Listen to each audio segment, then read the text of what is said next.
Daryl. Meemeehšhkia, everybody. I'm Bob Morrissey, coming from University of Illinois, and it's really a privilege for me to be here at this gathering and to be first on the agenda to talk about this Painted Hides project, Painted Robes project. I think this is different from many other group study kind of collaborative projects that I know about, but that's because the cultural history of the Myaamia and the Peewaalia nations is different.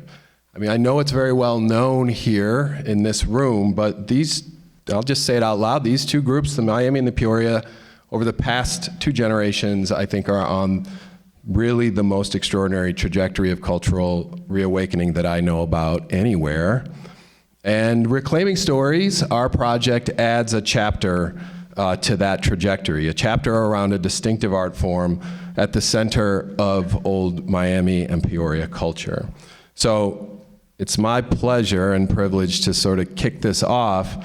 And I'll start just by talking about how our project started for me. So I'm an academic historian on Myaami and Peoria homelands. It's my privilege in my day job to try and restore consciousness to my students about histories that have been forgotten, that have been erased.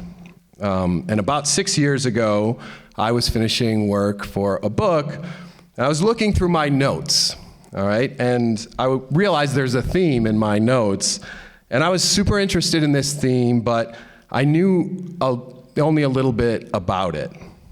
Now, let me be clear about my notes. I've been doing this for about 20 years. I've been researching early American history in the Midwest for a long time, and I have read pretty much, I think, all of the sources. I think that's a quintessential historian's brag. I don't mean to brag, but I think that would be the sort of the ultimate brag. You know, I've spent a lot of time in the library in my job. Anyway, so I mean it when I say it. In these notes that I had taken over many years in the sources is this idea of painting, right? The Myaamia and the Peewaalia in the 17th and 18th centuries, and these primary sources that I'd spent so much time reading about, they are painters all over the place. Observers that came, especially French observers that came to the Midwest, you know, noted Myaami and Peoria Indians as doing a distinctive kind of painting on skin.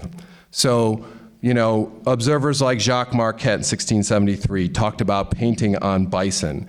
And he said, you know, the hair falls off in summer and the skin becomes soft, and they use this bison skin for making beautiful robes, which they paint in many colors.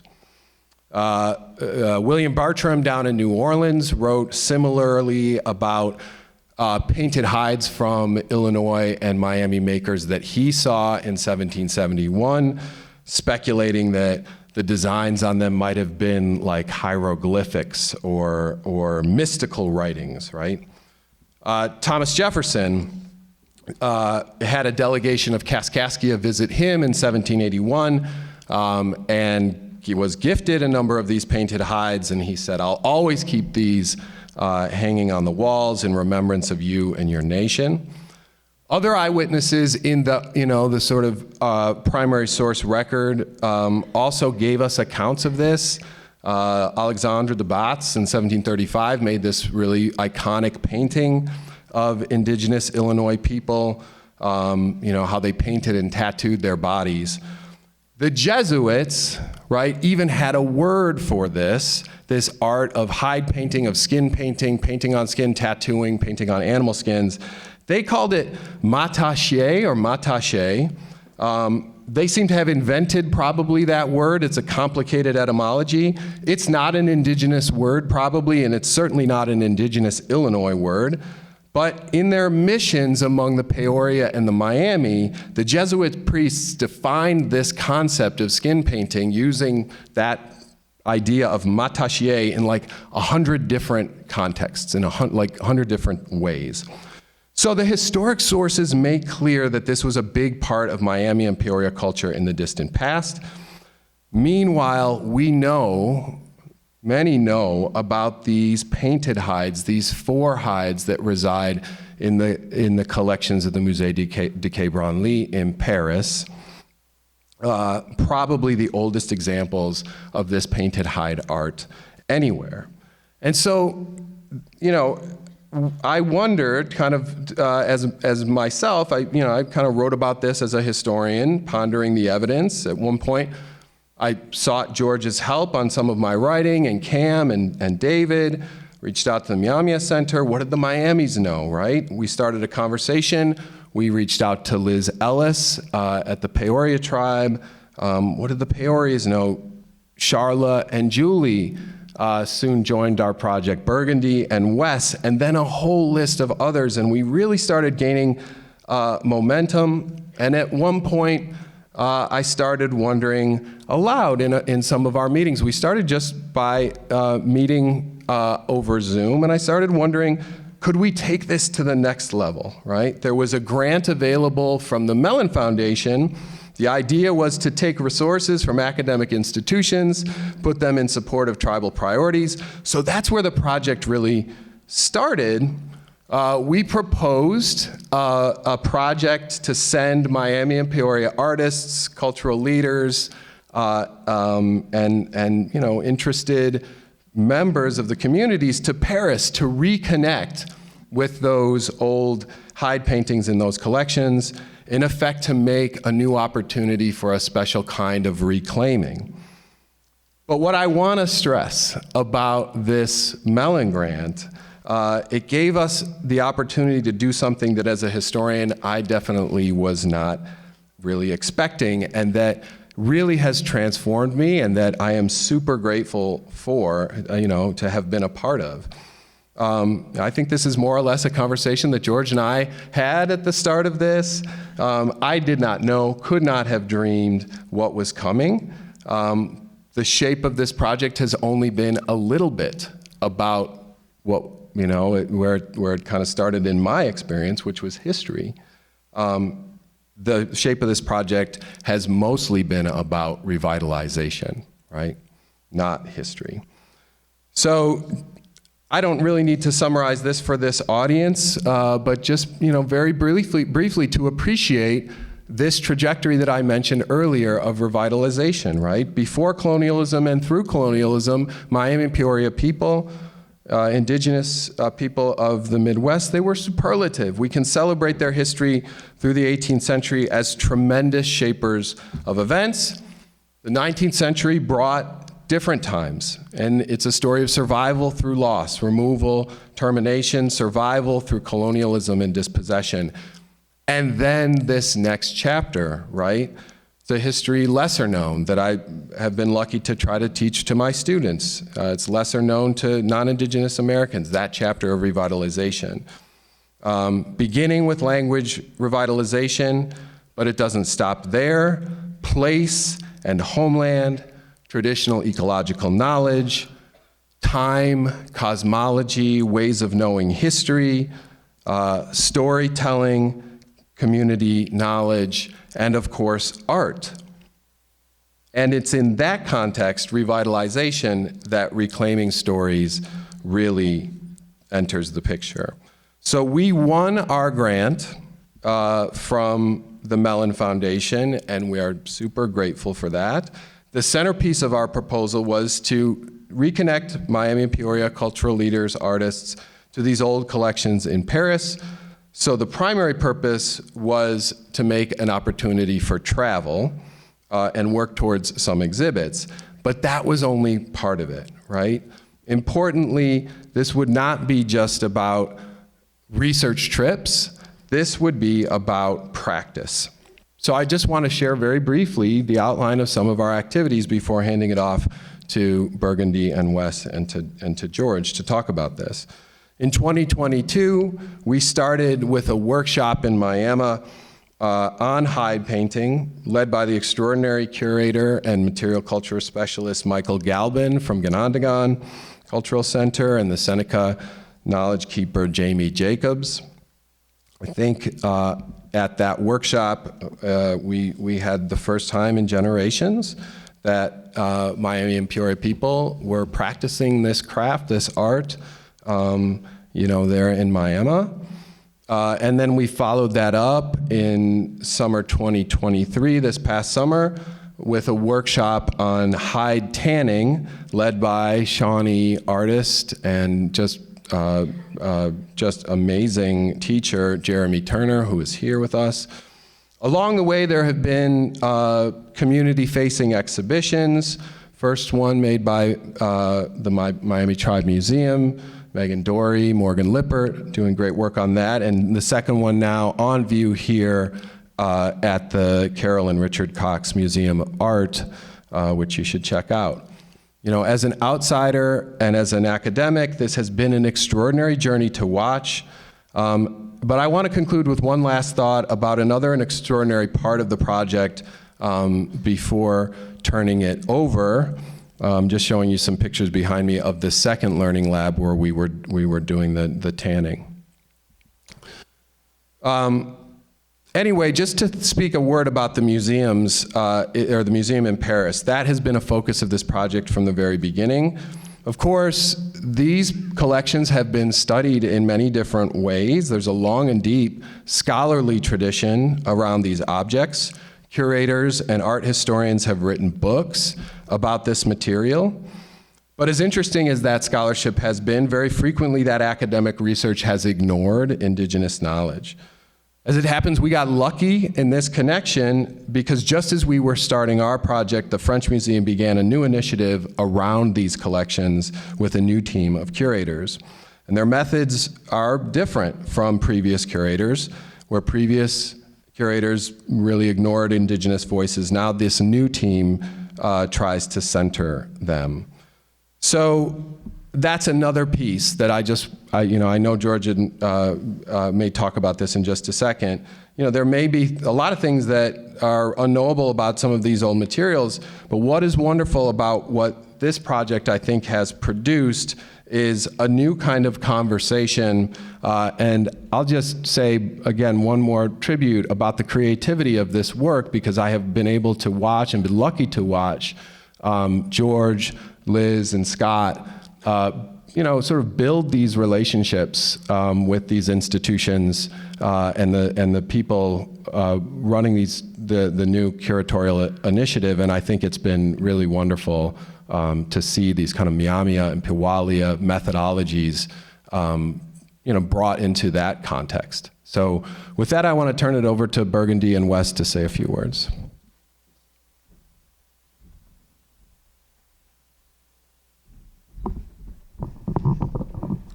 Aya ewe malaka koke, tepewe neolaka koke, Burgundy Fletcher, Wainswiane, Nila Peewaalia, Nila Inoka.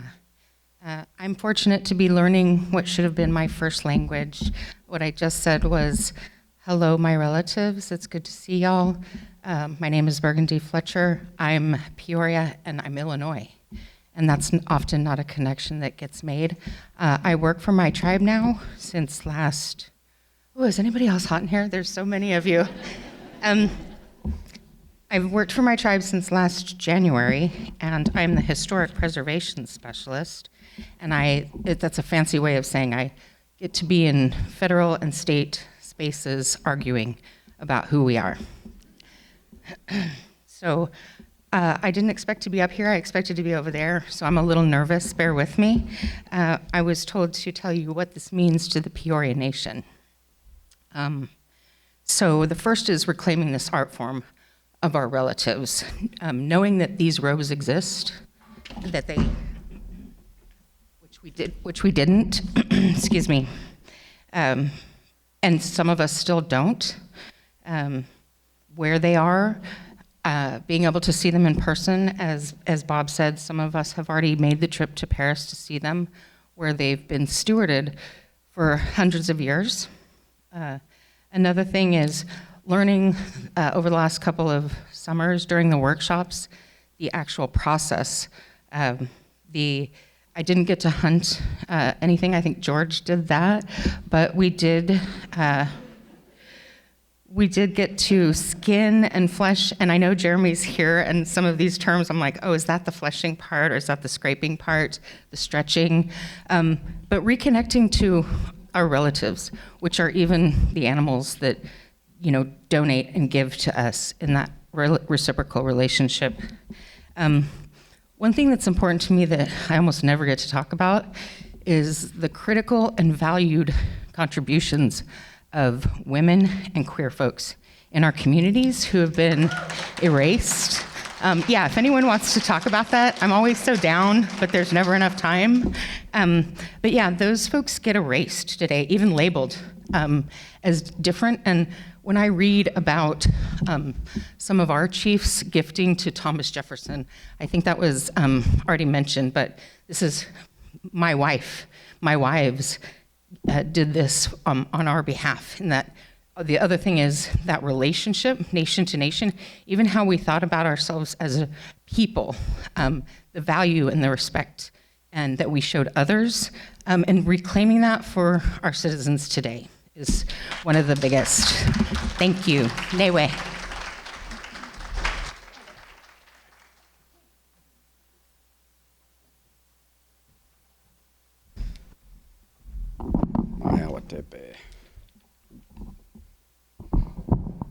Get this up here, I'm really short.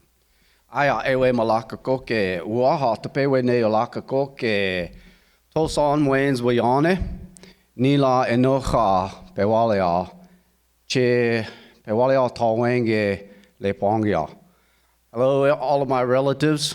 Make sure I'm speaking into the microphone here. Hello, all of my relatives. It's good to see you all here today. I am Tosan Wesley Lewis Farless. I am the Peoria language specialist and instructor for the Peoria Nation. And it's been an honor to be a part of all of this. The Peoria Nation is very, very grateful. I guess I need to click to our next screen here.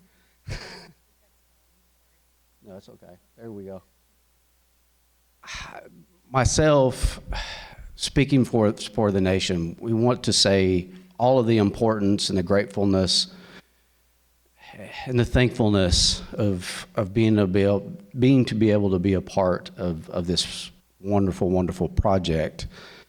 All of the different processes, all of the different components of putting them together, as you see, all of the hides, the hunting, the pigments, the binders, all of the different process to process those hides, what used to be then and possibly even in the future are women and other people that wish to be a part of that, to be painting these things and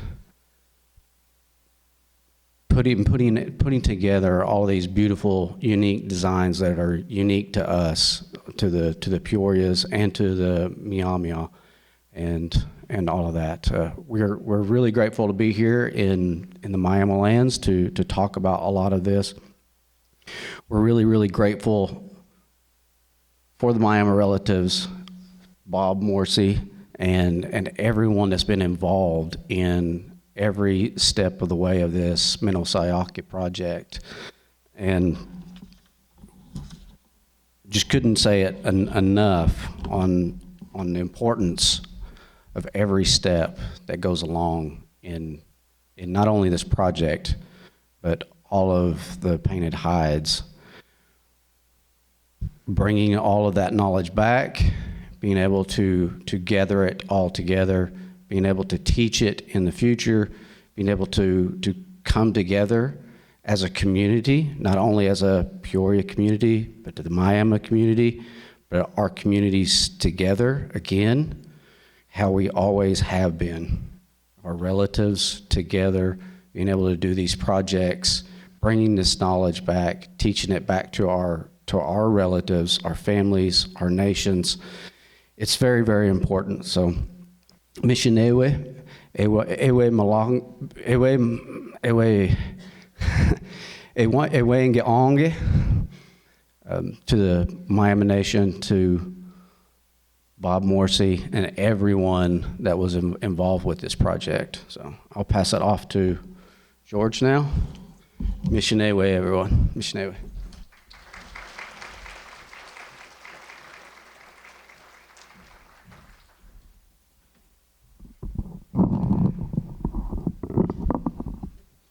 I'll try not to rip it out of this stand. I'm not as strong as Jerome. Aya chekiawea te pewe no akako ke waha nungi ka kikwe.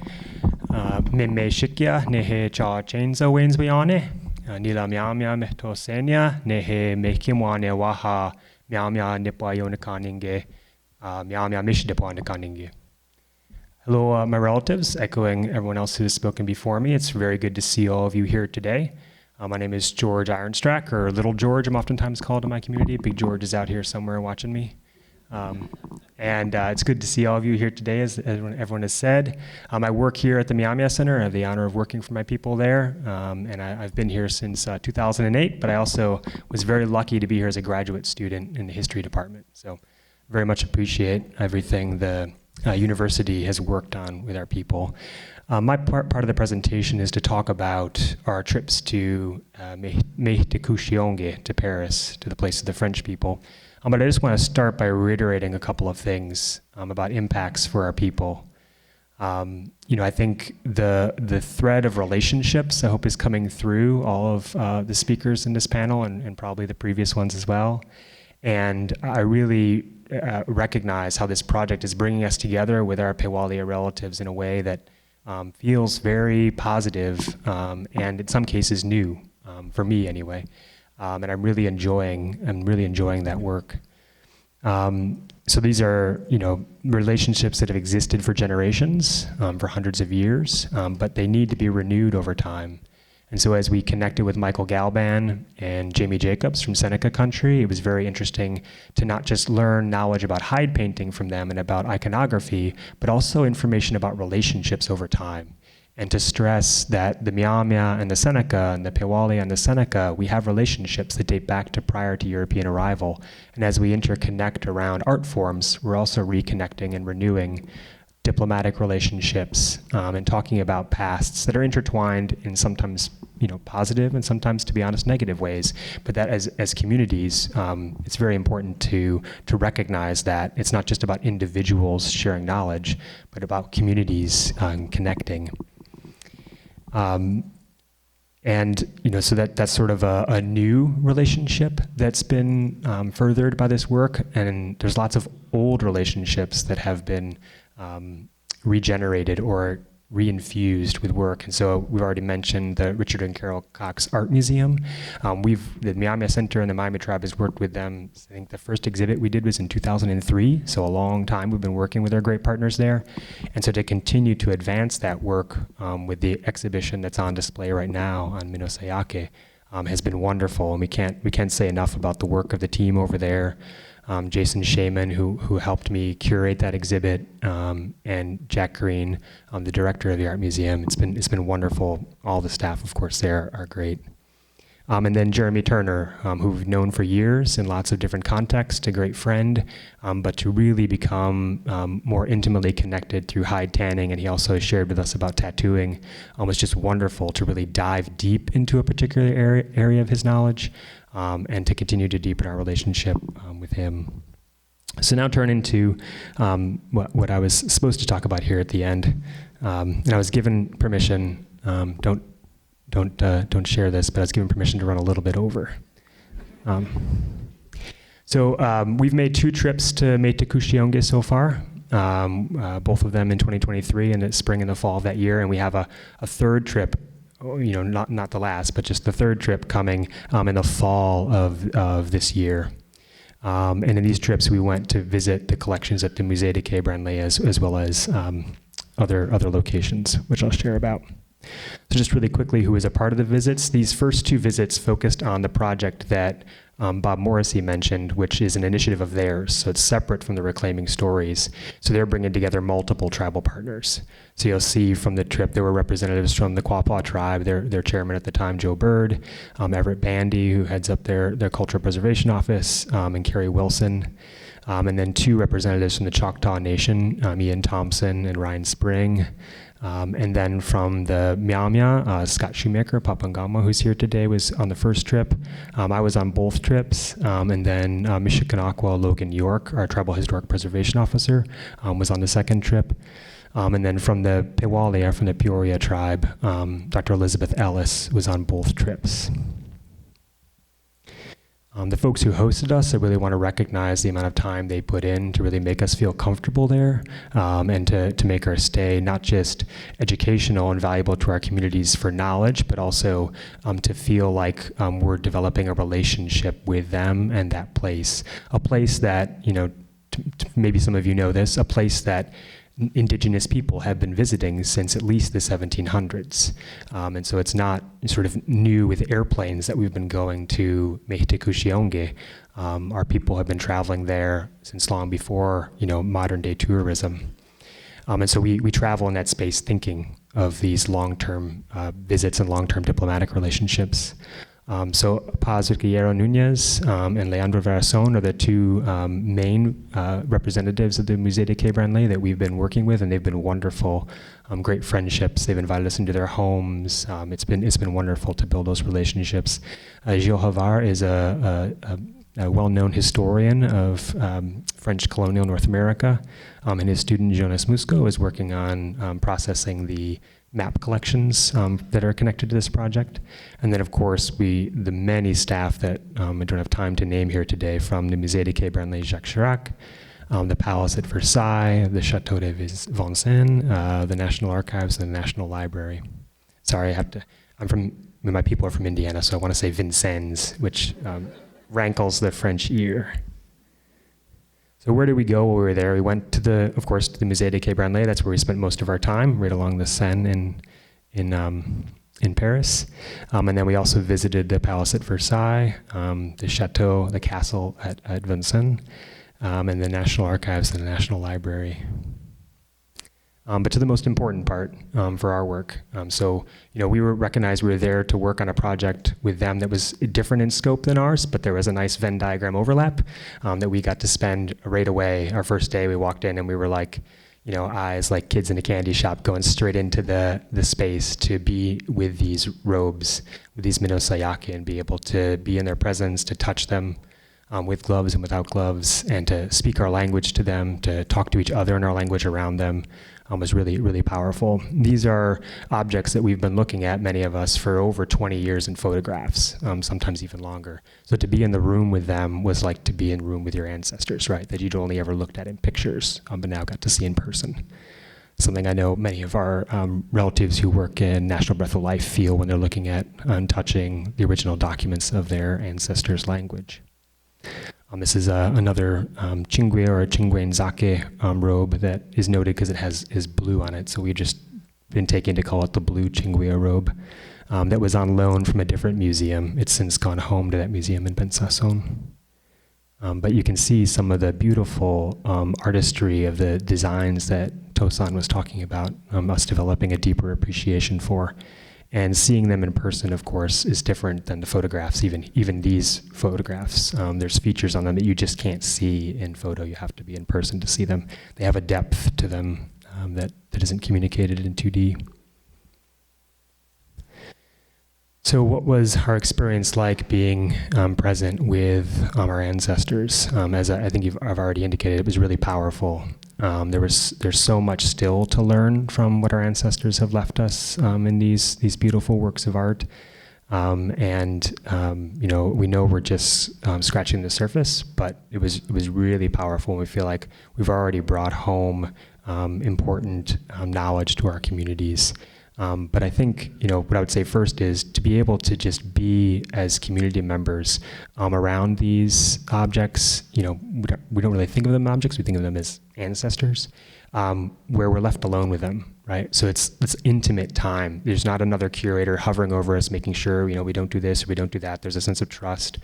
And we got to just spend quality time, talking, telling stories, talking about all the people that were necessary to produce these beautiful works of art, as well as the stories that sit behind them. So we have stories of these beings, of Chingwe and Chingwenzake, of the what in English people call the thunder beings or the young thunder beings, and to talk about these things and talk to these beings while we're in the presence of these Minohsayaki is really powerful. But one of the things that, of course, comes out is just the artistic skill. So if you have a chance to go over to the Richard and Carol Cox Art Museum here, I know for Myaamia community, there'll be an opportunity at the end of the day to see some recreated hides. It's really startling the difference in artistic quality. Those hides over there are beautiful, the recreated ones, but they pale in comparison to the artistic skill of these folks who were working in the early 1700s. The women who tanned these hides, so they're still relatively supple, 300 years old, and they're not brittle. They can be picked up and very carefully rolled over with a PVC tube, so we could look at the backside, and I was shocked at how easily they moved. That's a testament to the skill of the women who tanned these hides. And then, of course, the art is amazingly beautiful. And so to see that, like when you're seeing the stroke lines, right? When you're seeing the places where they rubbed vermilion in with their hands, you're seeing like literally, right, the handiwork of our people, sometimes even not truly fingerprints, but you can see like the smears their fingers made. So you're touching where they touched, right, with tools and with their hands. So it's really, really powerful. Just in the interest of time, I'll keep, the list of things that we identified as we were in the room with these objects kind of short. I think one of the things that really struck us when we were there, as again, we've been looking at photographs, high-res photographs of these for 2 decades, is the amount of work that was done with what's called clear coat. So imagine like a glue that's used. Oftentimes the glue is mixed with pigments to create paint. So charcoal to make black, vermilion to make red. We're not sure actually what they use to make blue exactly. Same thing with yellow. But sometimes they would paint with just the glue. And it was surprising how much of these hides were painted with just the glue, which you think is like invisible, which it is in many of the photographs. And so every space on these hides that looks like it's empty there's a good chance, like a 75% chance, that it's actually full of painting, but it's done with a clear coat that doesn't communicate in a photograph from above. You have to get in really close to see it. And what you can see is the incised lines the tools made, and when you look at an angle with a raking light, you can kind of see the reflection of the glue. Which, when it was fresh, would have sparkled. So it would have shown up in the sun. And so that was really shocking, is the degree of negative space work that was done with this clear coat. It was really wonderfully beautiful. A lot of cross-hatching, a lot of, Scott's pointing at 2 circles that were made with the clear coat. And many of our artists would say we shouldn't be surprised, because negative space work is one of the traditions of Myaamia artistry, is the interplay between negative and positive space work. We see this in our ribbon work and other beautiful works of art. And so we shouldn't have been surprised it was there, but we were. This is one that was, again, new to us. I'm not sure if other investigators have noticed it before, but this is the head of the Chingwea or Chingwenza Minohsaya that's in the collections at the MQB. And if you can see really closely above the red circle, that's the center of this being's head, you can kind of see some wavy lines coming up kind of straight, running parallel with the black line. And then you should be able to see like kind of a plume coming off the back. That's all clear coat work, and it's like invisible crest of this bird-like being, the Chingwea or Chingwenza. And for us, we had never noticed that before in pictures, but getting up close in person, you could see this crest that was kind of hidden. And the other Chingwenza has a similar hidden crest. So it was really wonderful to discover for ourselves. Others may have seen them prior, but for us to discover these hidden little features that are wonderful representations of artistic skill, but they're kind of like Easter eggs. They're hidden away by the artists. And then surprisingly, this we didn't expect. We connected with a lot of other objects that are also painted hides, but much smaller. So there's a series of bags that have painted hide work as well as quill work. And so we got to see them as a part of this collection corpus of material culture that people would wear together as ensembles. And then lastly, not directly connected to the Minohsayaki, at least at first, when we went into the other archives, like the Chateau de Vincennes and the National Library, we were there to look at maps. And this was important for the Musée de Quai Branly's project because these hides didn't come out of nowhere, right? They came out of a place. And what else do they have in their collections in France that communicates place? Well, they have loads and loads of maps, because to control land, Europeans believed you needed to draw that land out on two-dimensional surfaces, right? So the king was having all of his map makers make maps of the French Empire, our homelands, right? Not the French Empire to us, but to them it was.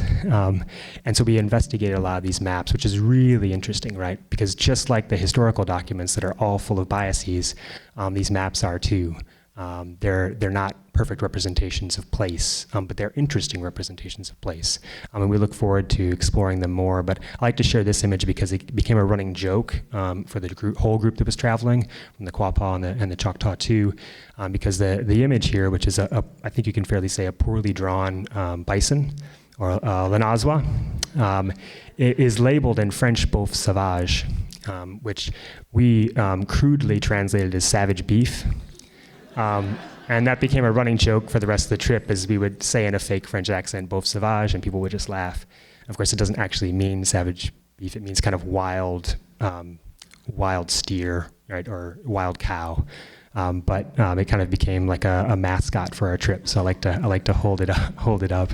But the hope is that over time, the map work and the hide work on their side will come together to produce some kind of exhibition that can be shared in France with the French citizens, and then hopefully eventually come to North America, to our homelands.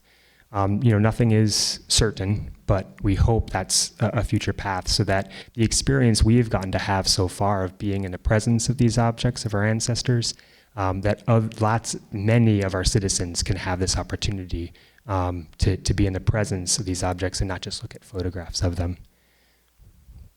So to reiterate, all the thanks that people have given throughout, Michenewe, to Bob Morrissey for all of his work to write the original grant, and to keep driving the project forward, and then of course to the staff of the Musée de Quai Branly, Jacques Chirac, to the Andrew W. Mellon Foundation and the Humanities Without Walls Consortium at the University of Illinois, and for the support of the Miami Tribe of Oklahoma in carrying out this work. And there's still quite a bit of work to do.